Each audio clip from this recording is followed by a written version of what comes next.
السلام علیکم دوستانی عزیز. متاسفانه بودباشی من در تاجیکستان به اخیر میرسد. اما من این کشور زیبا منظر را با خاطره‌های بهترین ترک میکنم. من خرسند از آنم که قریب 4 سال به حیث سفیر امریکا در تاجیکستان کار کردم. من در اینجا دوستانی زیاد پیدا نمودم و ما یک جای در رشد امنیتی تاجیکستان سهم گذاشتیم. در سراسر تاجیکستان من ثمره کارمند را دیدم. در حتلان ما به دهقانان برای زیاد کردن حاصل خود کمک کردیم تا آنها توانند مردم تاجیکستان را غذا دهند.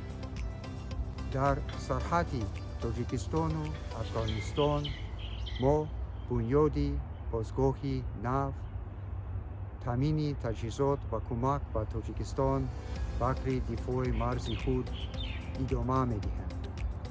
در پنجکند من از درمانگاهی دیدن کردم که با واکسین‌های امریکایی آدمان را از کووید 19 محافظت می‌کنند و حیات را نجات می‌دهند. هنگام سفرم من در آغاز لایحه برقرار سازی شهر بستان پنجکند برای حفظ میراث فرهنگی تاجیکستان اشتراک نمودم.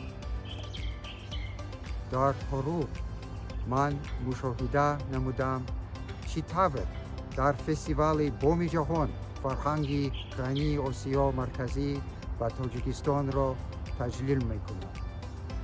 در شهرهای خوجند و دوشنبه من در فستیوال گو وایرال شرکت داشتم که جوانان را با نوآوری‌ها گویاهای نو متحد می‌کند.